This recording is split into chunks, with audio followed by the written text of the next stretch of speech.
혹시나 오늘 예배 나오면서 왜 하필 공휴일 날 예배를 드리나 이렇게 끌려오신 분들이 계시다면 예수님이 오셨기에 성탄절이 생긴 겁니다. 예수님이 공휴일 날 오신 게 아니라 그 마음으로, 기쁜 마음으로 오늘 예배하기 원합니다. 오늘은 아동부, 중고등부 다 함께 예배하는 날인데 우리 아동부에는 많은 친구들이 참여를 못한 것 같아요. 우리 교회 특징 중에 하나가 아동부의 아이들이 부모님이 안 다니는 아이들이 꽤 많이 안 다니시는데 아이들만 나오는 가정들이 있어요. 그런 가정들은 또 이렇게 휴일 때 부모님들이 또 어디 움직이고 그러면 많이 못 나오는 그런 좀 면이 있어요. 그러나 그 아이들을 통하여 우리 부모님들도 예수님을 영접하는 좋은 기회가 될 줄 믿습니다. 성탄절 하면 제일 먼저 생각나는 건 아마 선물일 거예요. 선물. 우리가 선물을 받습니다. 저도 어릴 때 성탄절 또 생일 때 되면 선물을 받아요. 선물이 언제 제일 기쁘냐? 받는 순간이 제일 기뻐요. 제일 설렐 때는 언제나 선물 오기 전까지. 선물 오기 전까지는 막 설렙니다. 요즘은 택배로 선물을 많이 준비하니까 선물이 오기 전 택배가 어디 왔는가, 택배가 출발을 했는가, 어디쯤 왔는가, 거제도에 왔는가, 우리 집에 언제 왔는가 설레며 기다리는 게 선물입니다. 그리고 그 선물을 개봉하는 순간 기쁨이 최고 절정에 이릅니다. 어릴 때 받은 선물 중에 장난감 같은 선물들이 많이 있는데 그 선물을 받으면 장난감을 만들고 밤에 너무 아까워서 잠자리 옆에다 이렇게 잘 모셔놔요. 그리고 밤에 잠도 잘 안 와요. 그래서 막 그 선물을 자다 깨다 일어나서 막 만지고 막 그래요. 그래서 엄마한테 혼나기도 하고 그랬었는데 그 선물이 얼마 지나면 어느 상자에 던져져 있어요. 여러분 어떠세요? 선물은 받을 때까지 기분이 좋은데 얼마 지나면 그 선물에 대한 기쁨과 감사가 많이 사라져 버려요. 그래서 또 다른 선물을 기다리는 게 우리의 마음입니다. 우리의 마음이 채워지지 않는 순간순간 기쁨이 오지만 채워지지 않는 것들이 많아요. 옛날에 어떤 아이 둘이 있었어요. 이 두 아이가 동네에 커다란 동굴이 있는데 동굴에 가서 자주 놀았나 봐요. 그 동굴을 향하여 이 두 아이가 가는데 한 아이는 야광 스티커를 들고 갔어요. 이 야광 스티커를 가지고 이 동굴에 가서 이 깜깜한 속에서 이 야광 스티커를 보면 너무 예쁠 것이다.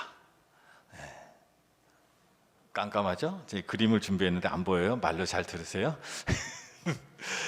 너무너무 기쁜 마음으로 갔어요. 그런데 동굴에 들어가서 처음에 이 야광 스티커가 반짝반짝 빛나고 밝게 빛나니까 너무너무 기분이 좋은 거예요. 근데 조금 지나면 어때요? 이 야광 스티커는 햇빛을 받으면 빛을 머금지만 깜깜한 곳에 오래 있으면 빛이 사라져요. 그 빛이 사라져 버리는 거예요. 근데 그때 같이 갔던 소년 하나가 몸에서 꺼냈어요. 뭘? 손전등을 딱 꺼냅니다.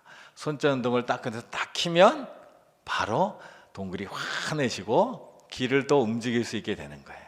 그래서 우리 마음에 이 야광 스티커처럼 잠깐 빛나다가 사라지는 선물이 아니라 이 손전등처럼 빛이 나면서 우리의 길도 밝혀주고 우리의 삶도 좋게 만드는 선물이 우리에게 있으면 참 좋겠다라는 생각을 하게 됩니다. 그 선물이 무엇일까요? 예수님입니다. 예수님.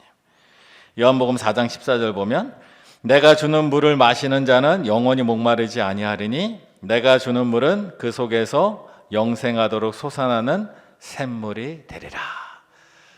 예수님은 우리에게 주시는 선물이 있는데 그 선물은 마르지 않는 샘처럼 우리의 안에서 많이 일어나는 거예요. 마치 손전등처럼 불을 켜면 꺼지지 않는 불처럼 우리에게 빛과 선물과 은혜를 우리에게 가득하게 주신다라는 겁니다.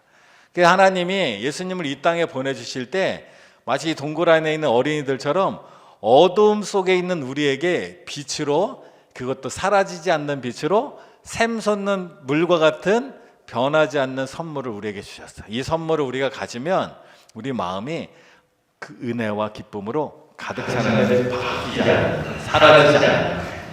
그런데 처음 말씀드렸듯이 이 선물이 어떻게 왔냐? 어둠 속에서 우리에게 왔다. 예수님이 이 땅에 태어나실 때, 이 땅에 오실 때 세상이 어두웠어요. 세상에 악이 있었어요. 아주 좋지 않은 환경들이 많았어요. 그것을 가장 피부로 느꼈던 분들이 누구냐면 예수님을 양육했던 마리아와 요셉이에요. 마리아와 요셉이 예수님이 태어날 때 상황들을 한번 생각해 보면 그들의 삶은 매우 위태하고 어둡고 죽음이 바로 코앞에 있을 것 같은 어려운 상황 속에 있었다는 것을 우리가 몇 가지 상상해 볼 수 있는데, 일단 마리아와 요셉, 특별히 마리아는 우리는 예수님이 천의 몸에서 잉태했다는 것을 믿고 알지만 그 당시 사람들은 그러지 못했어요. 그래서 항상 부정한 스캔들에 연루될 위험이 있었어요. 마리아는 그런 점이 임신을 했어요. 이것 때문에 요셉이 또 가만히 2년을 끊으려고 했으나 천사가 나타나는 것을 막았어요. 당시에 여인이 부정한 관계에 대해서 아이를 갖고 음행을 했다라고 사람들이 생각하면 악한 사람들, 강한 사람들이 와서 그를 물러서도 뭐라고 할 수 없는 그런 상황 속에 있어요. 그런 부정한 스캔들 속에서 예수님이 태어난 거예요. 또 그럴 뿐만 아니라 이 마리아와 요셉의 가정은 나사렛이라는 동네에 나중에 살게 되는데, 나사렛 출신은 그 동네는 사람들로 인정받지 못하는 거예요. 유대인들도 나사렛에서 무슨 선한 것이 나게 나사렛이라는 동네는 비천하고 가난한 동네. 그리고 예수님의 아버지의 직업이 목수예요. 목수는 오늘날 일용직 노동자예요. 하루 벌어 하루 근근히 살아가는 가난한 집. 그래서 정결 예식에 양이나 염소를 드리지 못하고 정결 예식에 비둘기 2마리 겨우 드릴 만큼 아주 비천하고 가난한 가정에 태어났어요. 그것만이 아니에요.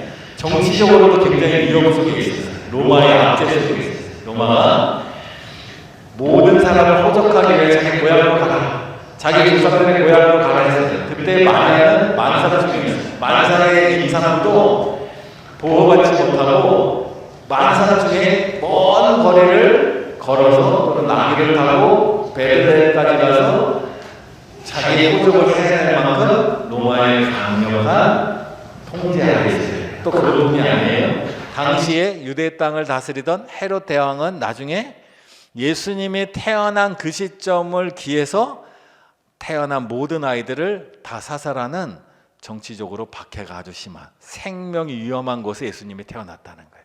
그래서 예수님은 태어나자마자 얼마 뒤에 그곳에 있지 못하고 멀리 이집트까지 피난 생활, 난민 생활을 할 수밖에 없는 상황이에요. 그리고 마리아와 요셉은 하나님의 천사가 나타나서 이 아이의 이름을 예수라 하라. 그가 바로 이스라엘이 오랫동안 기다렸던 바로 그분, 메시아시다. 이 얘기를 들었어요. 근데 자기 형편을 보면 어때요? 가난하고 힘없고 무명해. 우리가 이 일들을 감당할 수 있을까? 미래에 대한 불안감이 엄청났을 거예요. 불확실한 미래에 대한 불안이 굉장히 많았을 거예요. 그런 상황에 예수님이 그곳에 오신 거예요. 예수님이 이 땅에 오실 때 우리는 축하하고 축복하지만 예수님이 이 땅에 오심으로 인하여 그 가정은 갈등과 불안과 염려가 그득한, 거기에 예수님이 오심으로 더 큰 불안과 염려가 생길 수밖에 없는 상황이었단 말이라는 거예요. 그런데 예수님이 오셔서 그 예수님이 정말로 빛으로 소망으로 우리 가운데 역사하셨다는 거예요. 그 놀라운 일들이 하나님께서 예수님을 통하여 이루신 일이에요. 그 어둡고 불안하고 염려되고 걱정되고 미래에 대한 막연한, 마치 안개 속에 있는 것 같은, 어둠 속에 있는 것 같은 그 마리아와 요셉의 삶에, 그들의 삶이 사실 우리와 다르지 않습니다. 우리의 삶도 불안과 염려가 많아요. 우리 안에 있는 불안, 염려, 걱정, 이 모든 것의 원인이 무엇이냐? 하나님과 우리의 관계가 끊어졌기 때문이에요. 그래서 우리는 불안하고 염려가 되는 거예요. 그것을 이어주는 선물로 예수님이 오셨어요. 그래서 예수님이 오셔서 이 마리아와 요셉의 가정, 당시에 유대에 살고 있던 사람들에게 하나님이 주신 선물은 무엇인가? 하나님이 우리에게 주신 빛은 무엇인가? 우리가 이 땅에 살면서 환경 가운데 불안하고 염려하고 걱정하는 것이 아니라 이제 하나님이 주시는 은혜의 빛을 따라 살아가도록 예수님이 우리에게 선물로 오셔서 그것을 보여주셨단 말이죠. 그래서 예수님은 이 땅에서 우리에게 빛을 주셨는데 몇 가지를 살펴보면 이래요. 하나는 비난으로부터 꺼지지 않는 빛을 우리에게 주셨어요. 예수님은 비난받았어요. 마리아도 비난받았을 때고 예수님은 비난받았어요. 마가복음 6장 3절에 4절 이렇게 말해요. 이 사람이 마리아의 아들 목수가 아니냐 하고 예수를 배척한지라. 예수께서 그들에게 이르시되 선지자가 자기 고향과 자기 친척과 자기 집 외에는 존경을 받지 못함이 없느니라 하시며, 예수님 자체를 비난해요. 사람들이 조롱해요. 그는 큰일을 할 수 없는 사람이 아니다. 그러나 예수님은 그거에 굴하지 않습니다.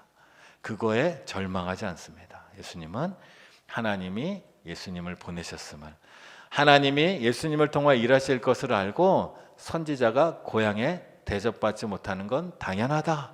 그러나 예수님은 하나님의 뜻을 이루어갈 것이다 라고 말씀합니다. 또 예수님은 가난 때문에 꺼지는 빛이 아닙니다. 가난이 예수님의 빛을 끌 수가 없어요. 요한복음 6장 7절에 보면 이럽니다. 빌립이 대답하되 각 사람으로 조금씩 받게 할지라도 200데나리온의 떡이 부족하리이다. 오병이어의 기적이 일어났던 순간, 일어나기 직전에 그 많은 사람들에게 예수님이 떡을 먹이고 싶다 말했어요. 그들에게 밥을 주고 싶다 말했어요. 그랬더니 빌립이 계산을 합니다. 200데나리온이나 되는 어마어마한 돈이 있어도 조금씩밖에 못 나는, 우리는 돈이 없어 일을 할 수가 없습니다. 우리는 자금이 부족해서 일을 할 수가 없습니다.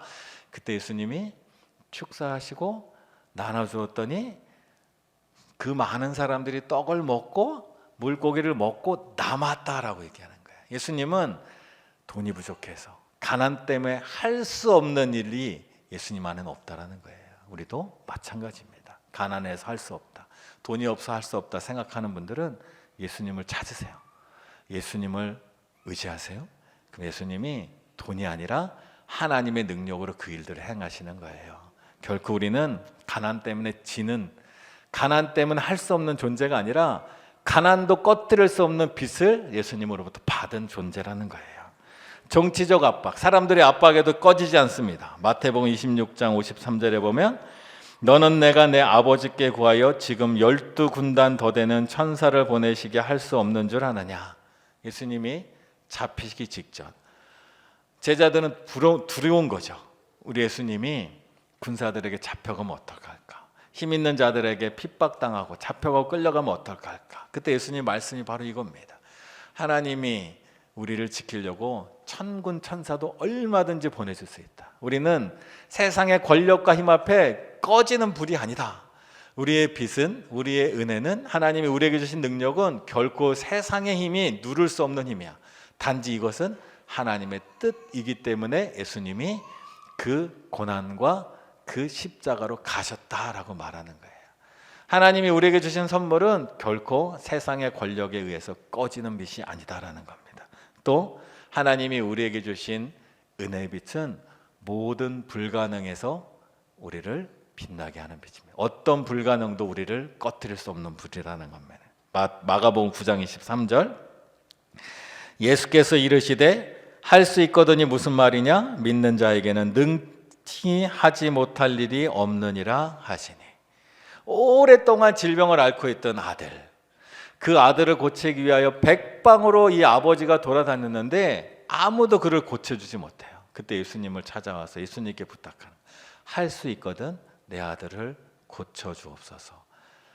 다 아무도 못하고 아무도 치료하지 못하고 아무도 할 수 없다라고 이미 판정이 끝난 사람이라서 할 수 있거든, 혹시라도 그 마음으로 왔지만 예수님은 할 수 있거든이 무슨 말이냐, 믿음 안에서는 모든 것이 가능하다.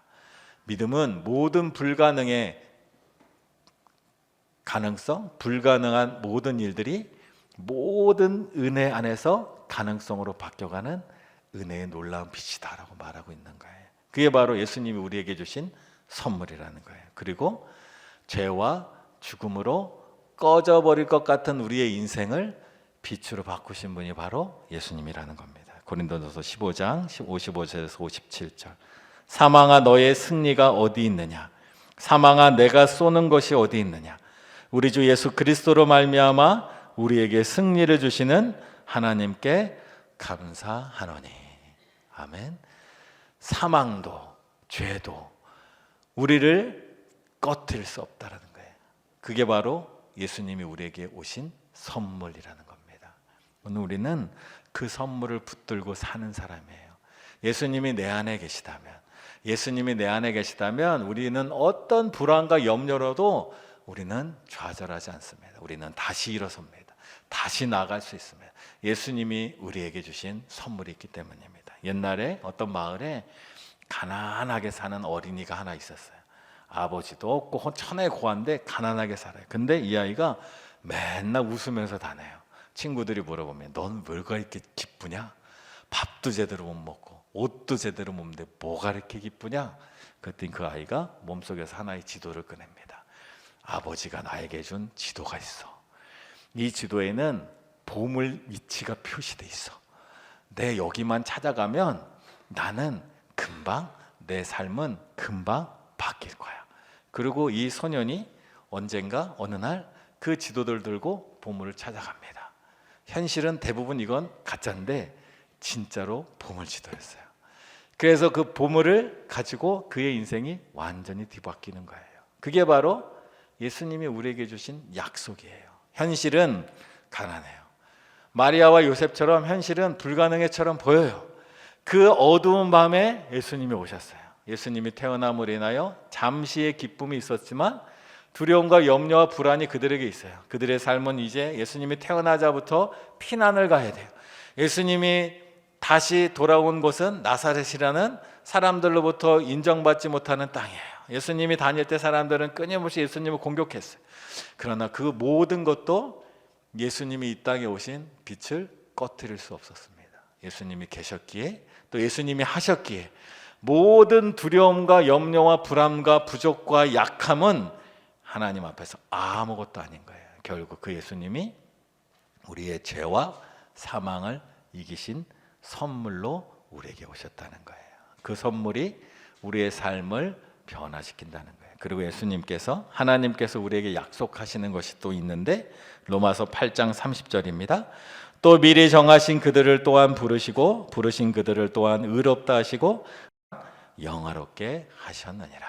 마치 아까 그 꼬마가 보물지도를 갖고 아버지가 약속한 아버지가 숨겨놓은 보물을 향하여 가는 것처럼 하나님이 우리 예수님을 붙들고 예수님을 영접하고 예수님과 함께 동행하는 우리에게 하나님과 동행하는 우리에게 하나님이 영화로운 아주 좋은 선물을 준비하고 계시다라는 거예요. 그래서 우리는 그 하나님이 우리에게 주신 그 약속을 따라서 포기하지 않고 절망하지 않고 좌절하지 않고 끝까지 그 길을 가면 하나님께서 우리에게 주시는 놀라운 은총과 복을 다 누리게 될 것입니다. 우리 인생에서 혹시 건강이나 물질의 문제 때문에 염려가 되거나 낙심이 되는 분이 있다면 예수님을 붙드십시오.